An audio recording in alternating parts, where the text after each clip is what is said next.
Hello നമസ്കാരം. ആയുർവേദം ചാനലിന്റെ പുതിയ എപ്പിസോഡിലേക്ക് എല്ലാ പ്രേക്ഷകർക്കും ഒരിക്കൽ കൂടി സ്വാഗതം. ഞാൻ ഡോക്ടർ സെരീൻ. ഇന്ന് നമ്മൾ ഡിസ്കസ് ചെയ്യാനായിട്ട് പോകുന്നത് മഞ്ഞളിന്റെ ആരോഗ്യ ഗുണങ്ങളെ കുറിച്ചാണ്. മഞ്ഞളിന്റെ ആരോഗ്യ ഗുണങ്ങൾ കണ്ടറിഞ്ഞ് തന്നെയാണ് നമ്മുടെ പൂർവികര് ഈ ഒരു മഞ്ഞളിനെ അവരുടെ ഭക്ഷണ സാധനങ്ങളിൽ ഉൾപ്പെടുത്തിയിട്ടുള്ളത്. ഇപ്പോഴും നമ്മൾ ഇത്തരം രീതികൾ പിന്തുടരുന്നു. ഇപ്പോഴും നമ്മുടെ കറികളിൽ ഒരു അവിഭാജ്യ ഘടകം തന്നെയാണ് മഞ്ഞൾ, അല്ലെ? അപ്പൊ മഞ്ഞളിന് ഔഷധ മൂല്യങ്ങൾ ഏറെയാണ്. പ്രത്യേകിച്ച് ആയുർവേദ ശാസ്ത്രത്തില് നമ്മൾ മഞ്ഞളിന് ഉപ്പില്ലാത്ത കഞ്ഞി പോലെയാണ്. എല്ലാ ഔഷധങ്ങളിലും നമ്മൾ മഞ്ഞള് ഒരു അവിഭാജ്യ ഘടകമാണ്. ഒട്ടുമിക്ക എല്ലാ ഔഷധങ്ങളിലും നമ്മൾ യൂസ് ചെയ്യാറുമുണ്ട്. അപ്പോൾ ഈ ഒരു മഞ്ഞളിന്റെ ഗുണങ്ങൾ എന്തൊക്കെയാണ്, മഞ്ഞൾ എങ്ങനെയാണ് ഏറ്റവും നന്നായിട്ട് നമ്മുടെ ശരീരത്തിൽ ആഗിരണം ചെയ്യപ്പെടുന്നതിന് ഏത് രീതിയിൽ നമ്മൾ മഞ്ഞൾ കഴിക്കണം, അത്തരം കാര്യങ്ങളൊക്കെ നമ്മൾ ഇന്ന് ഈ ഒരു എപ്പിസോഡിൽ ഡിസ്കസ് ചെയ്യുന്നുണ്ട്. അപ്പൊ പൂർണ്ണമായിട്ടും വീഡിയോ കാണാം. ഇഷ്ടപ്പെടുകയാണെങ്കിൽ തീർച്ചയായിട്ടും ലൈക്ക് ചെയ്യാനായിട്ട് മറക്കരുത്. അപ്പൊ നമുക്ക് ടോപ്പിക്കിലേക്ക് കടക്കാം. അപ്പൊ ഞാൻ നേരത്തെ പറഞ്ഞ പോലെ മഞ്ഞൾ എന്ന് പറയുന്നത് ആയുർവേദ ശാസ്ത്രത്തിൽ ഒരുപാട് ഉപയോഗിക്കുന്ന ഒരു ഔഷധങ്ങളിൽ ഉപയോഗിക്കുന്ന ഒരു ഇൻഗ്രീഡിയന്റ് ആണ്, അല്ലെ? ഇപ്പോ മഞ്ഞളിന് പല പേരുകളും സംസ്കൃത ഭാഷയിൽ പറയപ്പെടുന്നുണ്ട്. ഹരിദ്ര എന്ന് പറയുന്നുണ്ട്, നിശ എന്ന് പറയുന്നുണ്ട്, രജനി എന്ന് പറയുന്നുണ്ട്. അങ്ങനെ പല പേരുകളിലുമാണ് നമ്മുടെ മഞ്ഞൾ അറിയപ്പെടുന്നത്. ഓക്കെ, ഇതിന്റെ ബൊട്ടാണിക്കൽ നെയിം എന്ന് പറയുന്നത് കുർക്കുമിൻ ലോങ്ങ എന്നാണ്. കുർക്കുമിൻ ലോങ്ങ എന്ന് പറയുന്ന ആ പേരിൽ തന്നെയുള്ള കുർക്കുമിൻ ആണ് ഇതിൽ ഏറ്റവും പ്രധാനപ്പെട്ട ഒരു ഘടകം. അതാണ് ഈ മഞ്ഞളിന്റെ മാജിക് ഉണ്ടാക്കുന്നത് എന്ന് തന്നെ നമുക്ക് പറയേണ്ടി വരും. അപ്പൊ അതിനെക്കുറിച്ച് ഡീറ്റെയിൽ നമുക്ക് പറയാം. അതിനു മുൻപായിട്ട് നമുക്ക് ഇതിന്റെ ചെറിയ ബെനിഫിറ്റ്സ്, ഗുണങ്ങൾ പറയാം. അതിനുശേഷം ഇത് എങ്ങനെ കഴിക്കണം, ഇത് ഇപ്പൊ നമ്മൾ കഴിക്കുന്ന രീതി ശരിയാണോ, ഇല്ലെങ്കിൽ എങ്ങനെ മാറ്റം വരുത്തണം, ഇതിന്റെ ഗുണങ്ങളെ കൂടുതൽ ഇത് കഴിക്കേണ്ട രീതിയും, ഇത് ഏതൊക്കെ രീതിയിൽ കഴിച്ചാൽ ഏതൊക്കെ ആരോഗ്യ കാര്യങ്ങൾക്ക് നമുക്ക് നന്നാക്കാനായിട്ട് സാധിക്കും, അത്തരം കാര്യങ്ങളൊക്കെ ഇന്ന് ഡിസ്കസ് ചെയ്യുന്നുണ്ട്. പൂർണ്ണമായിട്ടും തന്നെ വീഡിയോ കാണാം കേട്ടോ. ഓക്കെ, അപ്പൊ നമുക്ക് ഗുണങ്ങളിലേക്ക് കടക്കുമ്പോൾ നമുക്കിത് ആന്റി ഇൻഫ്ലമേറ്ററി ആണ്, അതുപോലെ തന്നെ ആന്റി ക്യാൻസറസ് ആണ്, അതുപോലെ തന്നെ ആന്റി ഓക്സിഡന്റ് പ്രോപ്പർട്ടീസും കൂടി ഇതിനുണ്ട്. ഇനി എന്ത് വേണമല്ലേ, നമ്മൾ ഒരു ഔഷധത്തിന് വേണ്ട എല്ലാ തരം ഗുണങ്ങളും അടങ്ങിയിട്ടുള്ള ഒന്നാണ് മഞ്ഞൾ. ഓക്കെ, അപ്പൊ മഞ്ഞളിന്റെ ഘടകങ്ങളിലേക്ക് നമ്മൾ കടക്കുമ്പോൾ ഞാൻ നേരത്തെ പറഞ്ഞ പോലെ നമ്മുടെ ആ ബൊട്ടാണിക്കൽ നെയിമിലുള്ള പോലെ തന്നെ കുർക്കുമിൻ ഇതിന്റെ പ്രധാനപ്പെട്ട ഒരു ഘടകമാണ്. കുർക്കുമിനില് ഒരുപാട് പ്രോപ്പർട്ടീസ് ഉണ്ട്. അതായത് നമുക്ക് ആന്റി അലർജിക് ആണ്. അതായത് നമുക്ക് ഒരു അലർജിക്ക് എതിരെയായിട്ട്, നമുക്ക് അലർജി ഉള്ള ഒരാളാണെങ്കിൽ ആന്റി അലർജിക് ആയിട്ട് നമുക്ക് യൂസ് ചെയ്യാനായിട്ട് സാധിക്കും. അത് ജലദോഷം, തുമ്മൽ, ഇടയ്ക്കിടയ്ക്ക് ഫ്രീക്വന്റ് ആയിട്ട് ഇങ്ങനെ ഇൻഫെക്ഷൻസ് വരിക, മനസ്സിലായോ, കോമൺ കോൾഡ്, അതേപോലെ അലർജി, ചുമ, അലർജി സംബന്ധമായിട്ടുള്ള ജലദോഷം, അത്തരം കാര്യങ്ങളിലൊക്കെ നമുക്കിത് ഉപയോഗിക്കാം. സ്കിൻ അലർജി, ഇൻഫ്ലമേറ്ററി റിയാക്ഷൻസ്, ഇതിലൊക്കെ നമുക്കിത് ഉപയോഗിക്കുന്നത്. ഈ കുർക്കുമിനാണ് ഇതിന് നിറം കൊടുക്കുന്നത്. മഞ്ഞ നിറം കൊടുക്കുന്നത് കുർക്കുമിനാണ് മഞ്ഞളിന്. ഓക്കെ, അതുപോലെ തന്നെ സ്കിൻ അലർജീസ്, പ്രത്യേകിച്ച് കുട്ടികളിൽ ഉണ്ടാകുന്ന കരപ്പൻ, അതുപോലെ തന്നെ നമുക്ക് ചൊറി, ചെരങ്ങ്, ഇത്തരം കണ്ടീഷനുകളിലൊക്കെ നമുക്ക് ഈ ഒരു മഞ്ഞൾ എന്ന് പറയുന്നത് വളരെ അവിഭാജ്യ ഘടകമാണ്. അതുപോലെ തന്നെ ഇത് നമ്മൾ മഞ്ഞളും അരിവേപ്പിലും ഇട്ട് നല്ല രീതിയിൽ ഉരച്ച് കഴുകാനൊക്കെ പറയാറുണ്ട്, അതിന്റെ പസ് പുറത്തേക്ക് വരുന്ന സമയത്ത്. അതുപോലെ ഇത് ഇട്ട് തിളപ്പിച്ച വെള്ളം നമ്മൾ കുളിക്കാനായിട്ട് ഉപയോഗിക്കാറുണ്ട് ഇത്തരം കണ്ടീഷൻസിലൊക്കെ. അപ്പൊ ഇത് അതുപോലെ തന്നെ മഞ്ഞളിന്റെ ഒരു സ്കിൻ അലർജീസിലെ ഏറ്റവും അവിഭാജ്യ ഘടകം തന്നെയാണ് മഞ്ഞൾ എന്ന് നമുക്ക് പറയേണ്ടി വരും. പിന്നെ അതുപോലെ തന്നെ നമുക്ക് തൊണ്ടയിൽ ഉണ്ടാകുന്ന ചില ചൊറിച്ചിലുകള്, വിട്ടുമാറാത്ത ജലദോഷം, നേരത്തെ പറഞ്ഞ പോലെ തുമ്മല്, അതുപോലെ ആസ്മ, സൈനസൈറ്റിസ്, ഇതിനൊക്കെ നമുക്ക് മഞ്ഞൾ ഉപയോഗിക്കാവുന്നതാണ് കേട്ടോ. അതുപോലെ ഗ്യാസ്ട്രിക് ആയിട്ടുള്ള അൾസേഴ്സ്, പ്രധാനമായിട്ടും ഗ്യാസ്ട്രിക് അൾസറിന് നമുക്ക് മഞ്ഞൾ വളരെ ഫലപ്രദമാണ്. പിന്നെ അതുപോലെ തന്നെ നമുക്ക് കൊളൻ ക്യാൻസർ ഒക്കെ പ്രിവെന്റ് ചെയ്യാനായിട്ട് നമുക്ക് ഇത് ഉപയോഗിക്കാം. അതുപോലെ നമ്മുടെ കൊളനിൽ വരുന്ന പലതരത്തിലുള്ള ഇൻഫെക്ഷൻസ്, നമ്മുടെ ചെറുകുടലിൽ വരുന്ന ഇൻഫെക്ഷൻസ്, ഇപ്പൊ Crohn's disease, irritable bowl disease പോലെ പ്രശ്നങ്ങൾ, ഇതിനൊക്കെ നമുക്ക് ഈ ഒരു സംഗതി ഉപയോഗിക്കാം. കാരണം നമുക്ക് ഇതിൽ ആൽക്കഹോളിക്, അതായത് നമുക്ക് ഇപ്പോ ഇൻടോക്സിഫിക്കേഷൻ, മദ്യപാനം മൂലം നമ്മുടെ ശരീരത്തിൽ ഉണ്ടാകുന്ന ചില ബുദ്ധിമുട്ടുകളൊക്കെ മാറ്റം വരുത്താനായിട്ട് നമുക്ക് ഇത് ഉപയോഗിക്കാം. കാരണം ഇതൊരു വിഷഗ്നമായിട്ടുള്ള പദാർത്ഥമാണ്. വിഷഗ്നം എന്ന് പറഞ്ഞു കഴിഞ്ഞാൽ നമുക്ക് ഇൻടോക്സിഫിക്കേഷൻ, അതായത് വിഷമയമായിട്ടുള്ളതിനെ മാറ്റിയെടുക്കാനായിട്ട് നമ്മളെ സഹായിക്കുന്ന ഒന്നാണ് ഈ മഞ്ഞൾ.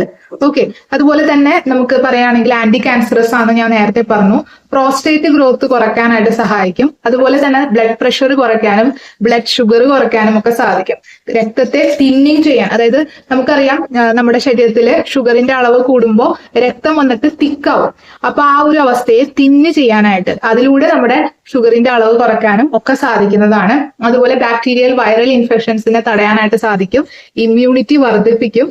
മനസ്സിലായോ? പിത്തക്കല്ലുകൾ കംപ്ലീറ്റ് ആയിട്ട് നമുക്ക് ഒഴിവാക്കാനായിട്ട് സാധിക്കും. അതുപോലെ തന്നെ പിത്തരസം നല്ല രീതിയിൽ സ്റ്റിമുലേറ്റ് ചെയ്യാനായിട്ട് സഹായിക്കും. അങ്ങനെ പറയേണ്ട ഒട്ടനവധി ഗുണങ്ങൾ. ഇനി ഇതിലും കൂടുതൽ നമുക്കൊന്നും പറയാനില്ല അല്ലെ. ഒരുപാട് ഈ വിഷമയമായിട്ടുള്ള ലെഡ്, കാഡ്മിയം, ആർസനിക് പോലത്തെ വിഷാംശങ്ങൾ നമ്മുടെ ശരീരത്തിനുള്ളിൽ ചെറിയ തോതിൽ വരികയാണെങ്കിൽ നമുക്ക് അതിനെ പ്രതിരോധിക്കാം, അല്ലെങ്കിൽ അതിനെ കംപ്ലീറ്റ് ആയിട്ട് ക്യൂർ ചെയ്യാനൊക്കെ ഈ വിഷഗ്നമായിട്ടുള്ള മഞ്ഞൾ ഉപയോഗിക്കാവുന്നതാണ് എന്നുള്ളതാണ്. അതുപോലെ ഒട്ടനവധി ഗുണങ്ങൾ. ഏറ്റവും വലിയൊരു പ്രോപ്പർട്ടിയാണ് വിഷഗ്നമായിട്ടുള്ള പ്രോപ്പർട്ടി. ഇതിന്റെ ഗുണങ്ങളെ കുറിച്ച് ഇപ്പോഴും റിസർച്ചുകൾ നടത്തിക്കൊണ്ടിരിക്കുകയാണ്. അത്രയും കണ്ട് ഒരു വലിയൊരു നല്ലൊരു ഔഷധ മൂല്യമുള്ള ഒരു പദാർത്ഥമാണ് മഞ്ഞൾ. വളരെ കൂടുതലായിട്ട് നമ്മുടെ കേരളത്തിൽ ഒരു അത്രയും വളമൊന്നും ഇട്ട് കൊടുത്തില്ലെങ്കിലും അങ്ങനെ വളരുന്ന ഒരു സംഭവം കൂടിയാണ് അല്ലെ. വളരെ കൂടുതലായിട്ട് അവൈലബിൾ ആവുന്ന ഒരു സംഭവം കൂടിയാണ്. ഇനി ഇത് മഞ്ഞൾ കഴിക്കേണ്ട രീതി. നമ്മൾ എങ്ങനെ മലയാളീസ് കഴിക്കുന്നത് മഞ്ഞൾ?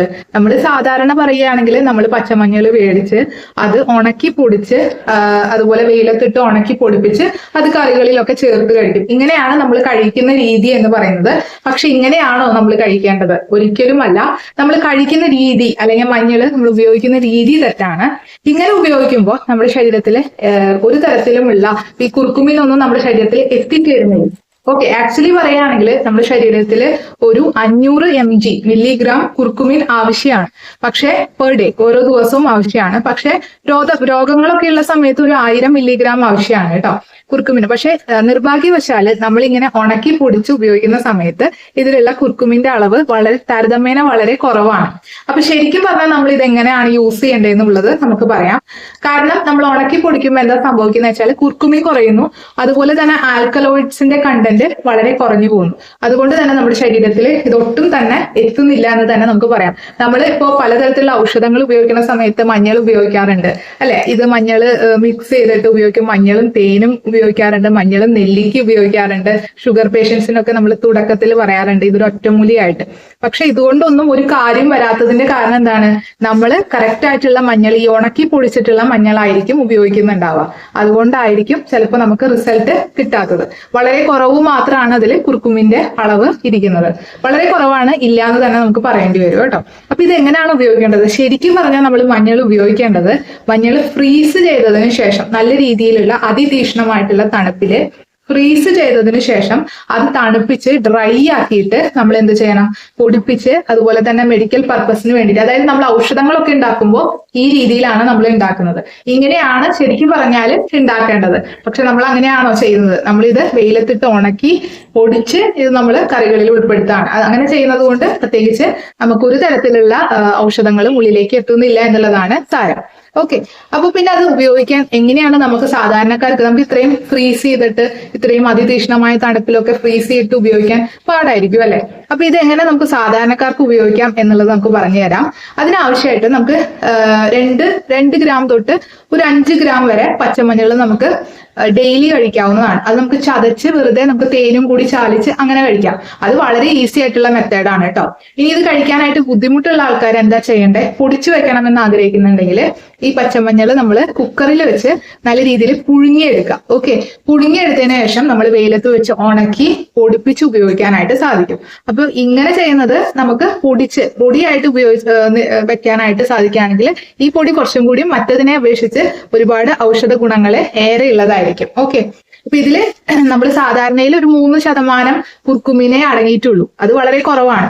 പക്ഷെ ഇങ്ങനെ ഉപയോഗിക്കുമ്പോൾ നമുക്ക് കുർക്കുമിൻ ഒരു 10% കൂടുതലെങ്കിലും നമുക്ക് 10-15% കൂടുതൽ നമുക്ക് കുർക്കുമിൻ നമ്മുടെ ശരീരത്തിൽ എത്തുന്നുണ്ട്. ഓക്കെ, ഇനി നമ്മൾ ആയുർവേദ ശാസ്ത്ര സംബന്ധപരമായിട്ട് വളരെ ഉപയോഗിക്കുന്ന പലതി സംബന്ധമായ പ്രശ്നങ്ങൾ മാത്രമല്ല, ഇടയ്ക്കിടയ്ക്ക് വരുന്ന ഇൻഫെക്ഷൻ ആണെങ്കിലും ഒക്കെ യൂസ് ചെയ്യുന്ന ഒരു പ്രധാന ഔഷധമാണ് ഒരു എന്താ പറയാ വളരെ അമൂല്യമായിട്ടുള്ള ഔഷധം എന്നൊക്കെ നമുക്ക് പറയേണ്ടി വരും, ഹരിദ്രകാണ്ഡം.